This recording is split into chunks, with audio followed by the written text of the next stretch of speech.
a returning guest with me today. Good to see you again, Melissa. Yes. Yeah. Okay. So we're going to talk all things Marinette schools. Sure. So what is the first thing you want to talk about? Well, biggest news probably since last time we met in December is that our school board voted to move forward with the referendum. So on April 1st, we'll be having a vote for the community to have voice in the process, looking at a $48 million referendum.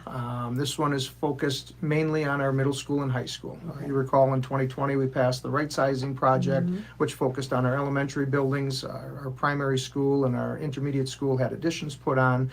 Now we're looking at mainly three areas as we move forward, looking at the infrastructure of those buildings, safety and security, and then some of the learning environments that haven't been touched for a number of years. Just trying to get them up to date and up to speed with where they need to be, whether it's new furniture in those classrooms. So, just looking to build those stronger schools mean brighter futures for our kids. So we're working in that regard. Right now, we're still in, I wouldn't necessarily say the planning process, but now soon will be that communication process.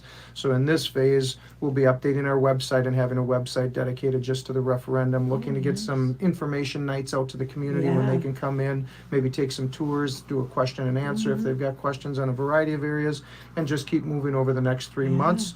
Looking to work with our local media like yourself and just say, hey, how often can we get on the radio and just talk through some of these things? Definitely. So that's probably the biggest project that we're working through right now is moving forward with the referendum. Very exciting times. I should say so. Yes, we're doing our best to keep our staff informed as we meet with C.D. Smith, who's working with us from the communication lens, but then also making sure as we move through it, making our community aware of all the great things that are currently happening. And make the message all the same. You know what I mean? Whether it's print or brochures or website or whatever, they'll see that brand and correlate it with all that stuff. Yes. Awesome. Yes. Well, thank you. Yeah. Looking forward to that. All right. Yeah.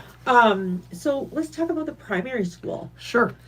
So as we talked again last month, we're trying to keep our connection and our messaging really focused on our strategic plan for our district. And in our strategic plan, one part is trying to have students attend school on a regular basis. And we call that building that sense of belonging, making sure they feel part of an inclusive culture. And as I look at the statistics, our primary school has an attendance rate of 93%.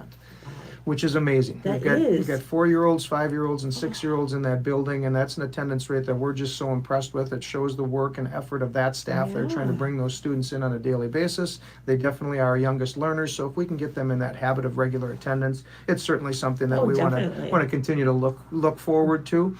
Neat activity that they did there as they're trying to build a sense of belonging and a sense of community outside of their walls.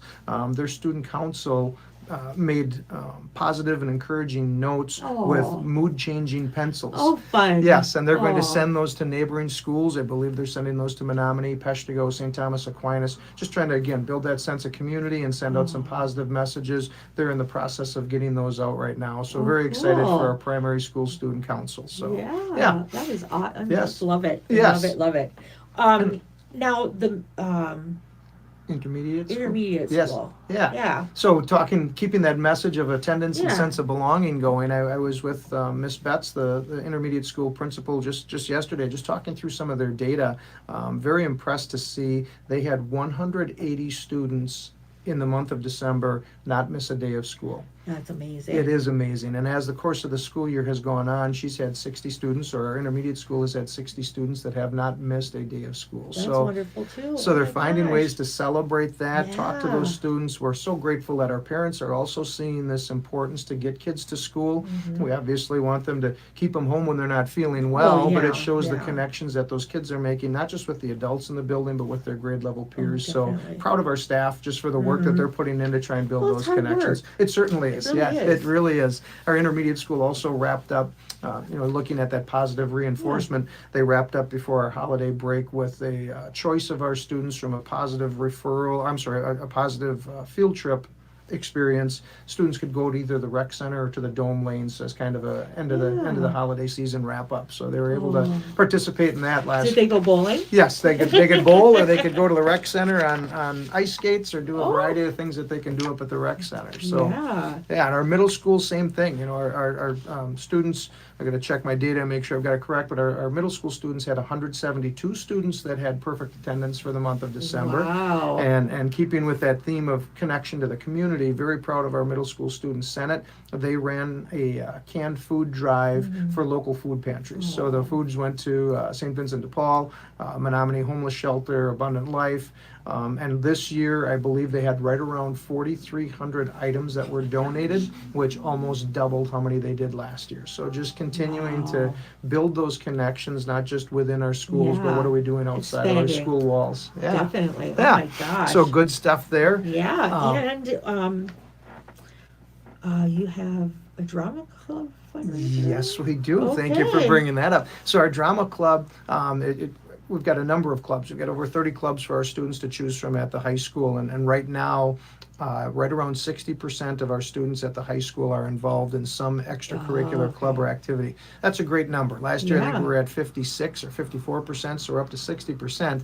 Well, our drama club is putting on a musical this spring, and they're doing some fundraisers just to raise dollars for a number of things as they work through that. Tonight, if you go to Culver's between 4 and 7 p.m., a portion of the proceeds that are raised tonight will be going directly to our drama club as part of their fundraiser. So our students will be there. I'm sure our advisor will be there, just trying to find ways to again connect to the community, but we also appreciate the support of the community, letting our students be a part of those events. Other things that have taken place with the high school: last Thursday, NWTC hosted a career expo. I was there. Were you? Very I was cool. one of the panelists. Nice. Well, I'm glad you were able to participate. We had one of our administrators that was out there talking about education. We took our entire sophomore class out there. So all of our 10th graders were able to just get a taste of what careers are available and what's my pathway to get into those careers. Because one of our goals as we have kids graduate is to make sure they're college, career, community, and military ready.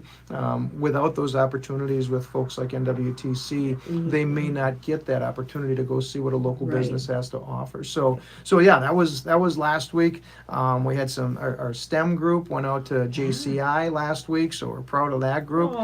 Several of our groups, powerlifting, winter cheer has been growing. Our wrestling team took 6 out of 25 teams up in Escanaba. So while it's a very busy time of year as we get back from the holidays, very exciting with all the positive things that are going on in the district. You really do have a lot going on. We always do. Yeah, but it keeps things exciting. It certainly does. Yes, and I look forward to keeping our conversations alive as we move forward with the referendum and our monthly check-ins. Yeah, definitely. Or you never know, I might bug you. That's good. That's good. You feel free to bug away. Thank you, Melissa. Thank you for coming in. Absolutely. I appreciate that. Absolutely. I always look forward to this every month, as I say. So thank you for having me. Yeah. Well, guys, we're going to sign off and thank Corey again.